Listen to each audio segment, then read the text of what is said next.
Hey guys, Steeple here. Today I got another look at the Tier 7 British cruiser, the Edinburgh. Fraser on the screen, same build I've been using. This clip, or the pertinent part that I really want to highlight from this game, I put on my Twitter last night. If you do want to follow me on Twitter, the link is in the description of the video here. We do have a Land of Fire match, domination. We spawn on A. No destroyers on their team, so we're going to move in fairly aggressively.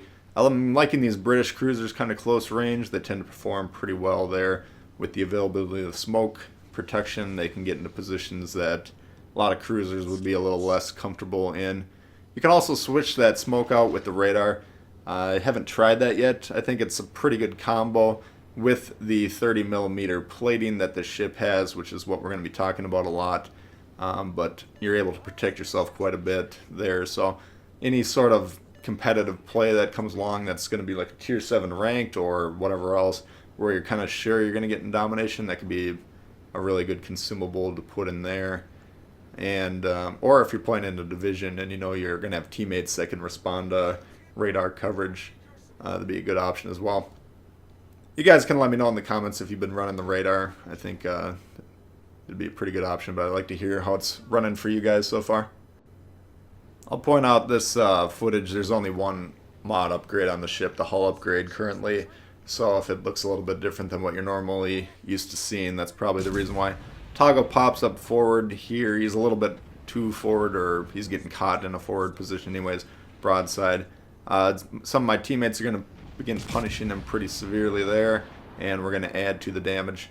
This is a bit of a mistake though. I fire one more salvo, kind of thinking that the Atago, that should be a kill shot. I think he probably turns away just enough at the end there to miss a lot of those shells. You can see we only landed 3 and only one of them actually did full damage. So Atago, because we kind of took our attention away from him, he's going to be able to get away here, at least briefly.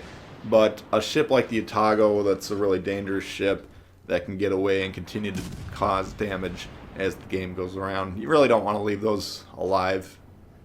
We've highlighted that in some streams where we've had bad starts, and rather than just kind of throwing in the towel and playing loose and trying to get on to the next game, if you can stay alive, you can turn it around and still wind up leading your team in XP and performance. So need to get rid of him, but regardless, the Bismarck on paper is the better target just because he's broadside, and we're going to have a lot better time damaging broadside targets in these British cruisers, which only fire AP, of course.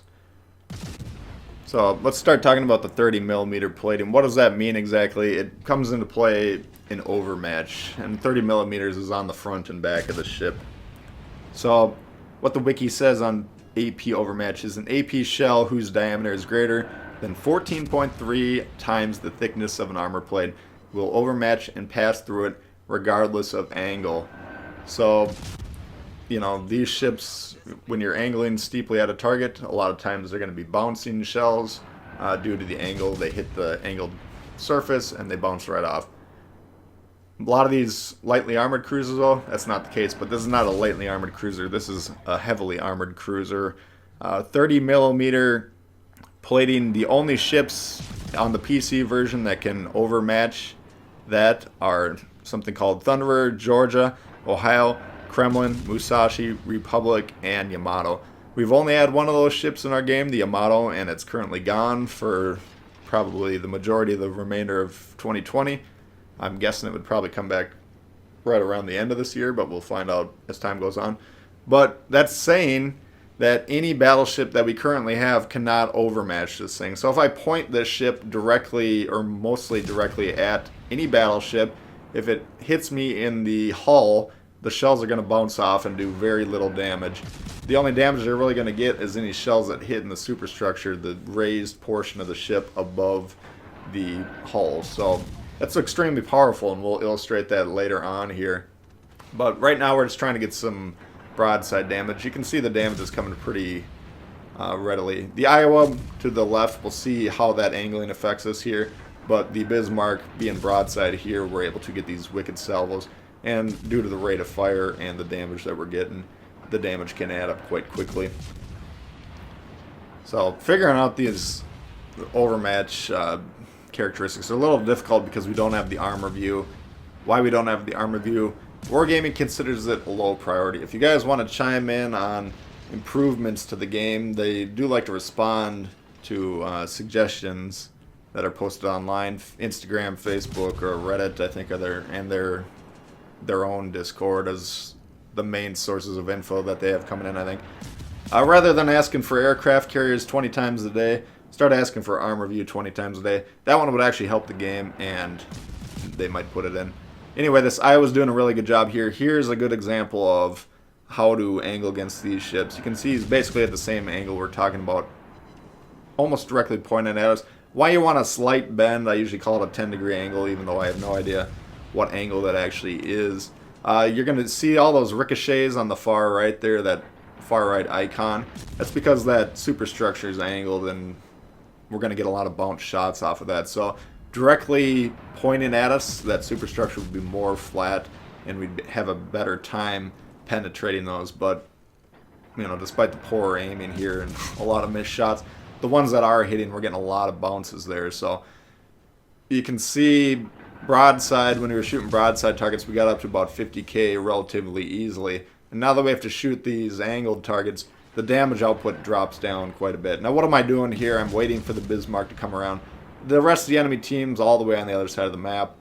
We do have one destroyer way down south doing God knows what. But he could potentially come over here and help us. But I'm mainly waiting for the rest of my team to kind of overwhelm them, or give them time to begin doing so at least. And we want to kind of slow these ships down over here. Bismarck finally does come around. He was broadside right off the bat, and you can see we're getting pretty good damage there. But then he's going to kind of angle in immediately and present roughly the same angle towards us. He's probably, in his mind, he should be at least focusing on angling against the Jean Bart, which is a major threat, so he's kind of pointed directly at him, which is fine. But even, just due to our position and our close proximity to the Jean Bart, he's happening to angle towards us as well. And this is why I'm always talking about spreading out. You don't want to be clumped up into a ball, because then you can angle against one target, you angle against all of them. You just want to spread out, get multiple angles of firing going into that ship, and that's where you're going to get the damage. Now, as this Bismarck pushes in, I think the smoke fire penalty in terms of concealment on this ship is 5.7 kilometers, if I recall. So the closer these ships get, the stickier the situation gets. So we're going to have to start thinking about disengaging here. Because the Iowa's positioned where he is, I can't really comfortably leave this cloud and sail away, because I'd get spotted there, and they do have multiple angles on my ship. It'd be really hard to defend myself in that situation. So I'm just going to back up a little bit, trying to use this island. Here he closes in close enough to spot us with that smoke fire penalty.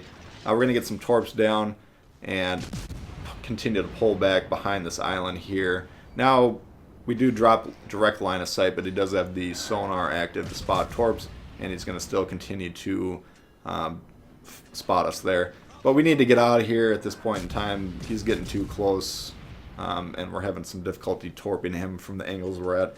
So I'm still angled at the Iowa while we take a moment here to accelerate the ship. But once we turn around and point at the Iowa, here's going to be the demonstration of the armor on the ship. There's another one where we were angled there, and the damage we got, it looked like about 2,000 or 3,000 point shots coming in on us. Again, those are hitting the deck, the superstructure, not the hull. The hull is not going to take any damage at that angle. And now we're trying to get away from the Bismarck. Keep putting some shots into him. Hopefully get another torp cell down. He's doing a pretty good job keeping that island between us and him, guarding against those torps. Now we're pointed directly at the Iowa, and you'll see the secondaries start going off. That's your alarm clock saying that, you got a ship in close range distance. You got to start paying attention to them. Now in this upcoming sequence, what you want to be doing is watching my ship's angle towards him. You can see we're not pointing directly at him. We got the slight bend. Check our torps. The left ones are available, so we're going to turn, present roughly the same angle. And the Iowa's going to take a wicked shot on us. That would normally cause light cruisers major problems. Not this one. What do you get? 500 damage, maybe 1,000. Again, nothing. And this is the strength of the ship. Now we have an opportunity to torp him. Perfectly played, we'd be a little closer to him. His guns would not be able to keep up with us as we go sailing rapidly by him. Slow traverse on the Iowa. we can actually outpace those guns. But nevertheless, we hit them with all 3 torps. Didn't quite finish them off, finished them with the guns. I think had those torps been fully upgraded, I believe they get a damage boost. They probably would have killed them fully upgraded there. But nevertheless, he couldn't really do anything to us at that angle. And this is what you need to be aware of playing against the Edinburgh and with the Edinburgh. That's the capabilities of the ship. And who knows, maybe they're testing the 30mm plating on this ship, and they might apply it to more cruisers in the future. We'll see. But like I said, I'm pretty sure that armor scheme is not how it's set up on the PC. So anyway, that's going to do it for that one. We do end up winning on the Mercy rule there. Hope you guys did enjoy the video. If you did, please hit the thumbs up. If you're new to the channel, you should consider subscribing. A lot of World of Warships coming all the time. Questions, comments, leave them below. I do love to hear from you guys. And we'll see y'all later. Alright, peace.